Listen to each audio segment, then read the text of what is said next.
জামাই ষষ্ঠীর খাওয়া দাওয়াটা দুদিন বাদেই হয়েছিল। তো সকালবেলা দুই জামাই মিলে এখন কাজকর্ম নেই, এখন বসে পড়েছে দাবা খেলতে, আর গভীর চিন্তায় রয়েছে কে কাকে মাত দেবে। আর তার মাঝে আর একজন বসে বসে ফোন ঘাঁটছে, এতে কোনো ইন্টারেস্ট নেই। তো সকালবেলায় জলখাবারের পর প্রথমেই চলে এসছে চিকেন স্যাটে, আর দুপুরবেলা খুব সিম্পল মেনু ছিল। তাই হয়েছিল এদিকে।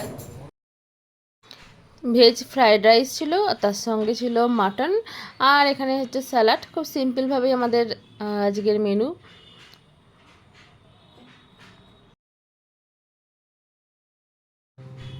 প্রচণ্ড গরম, তাই জামাইদের মানে স্যান্ডো গেঞ্জিতেই জামাই ষষ্ঠীর খাওয়া দাওয়ার পর্ব চললো।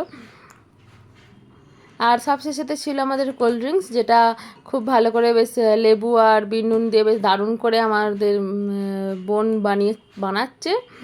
তো বাকিদের খাওয়া হয়ে গেছে, দুজন বাকি আছে, তাই দেখালাম। গ্লাসগুলো সব খেয়ে পুরো করে দিয়েছে, কারোর জন্য ওয়েট করে নেই।